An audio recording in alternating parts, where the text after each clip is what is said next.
Ya, kwa jina langu ninaitwa mchungaji Andrew Ngai wa huduma ya Agape Left Hand Deliverance.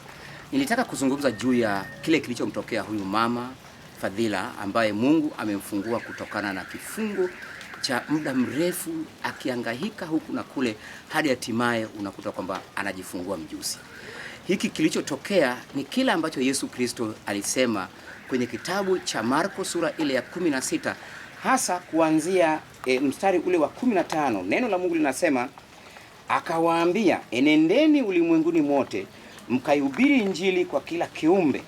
Aaminie na kubatizwa ataokoka, asiyeamini atahukumiwa. Na ishara hizi hapa sasa, na ishara hizi zitafuatana nao hao waaminio. Kwa jina langu watatoa pepo, watasema kwa lugha mpya, watashika nyoka, hata wakinywa kitu cha kufisha hakitawadhuru kabisa. Wataweka mikono yao juu ya wagonjwa nao watapata afya.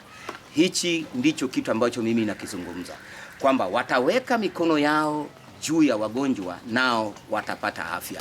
Hebu angalia huyu mama amekuwa akihangaika kwa namna gani. Alinyolewa nywele hajijui, lakini hayo yaliyomtokea, hata ndugu zake wamekuwa hawampendi, wazazi wake waliomzaa hawamtaki, hata kupokea simu yake hawataki. Ni kitu gani kilichokuwa kinatokea kwenye maisha ya mama huyu? Maana yake ni kwamba kifungo kinaweza kikawa akitoki mbali, kinatoka jirani. Hata baada ya kufunguliwa hawaoni kwamba ni jambo zuri lile lililotokea.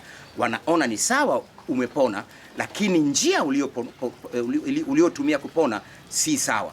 Mtu amezungushwa kwa waganga wa kienyeji, ametumia kila aina ya gharama, lakini bado hawakuridhika na gharama hizi. Hata wewe unayenisikiliza sasa hivi, tunaambiwa kwenye kitabu hiki cha Marko, na hasa haya maneno ya mwisho yanasema, wataweka mikono yao juu ya wagonjwa nao watapata afya. Hata wewe ukapate afya kwa jina la Yesu Kristo wa Nazareth. Wasiliana na mimi kupitia 0743884552 nipate kukuombea kwa jina la Yesu Kristo wa Nazareth ukapate kupona. Asante. Amen.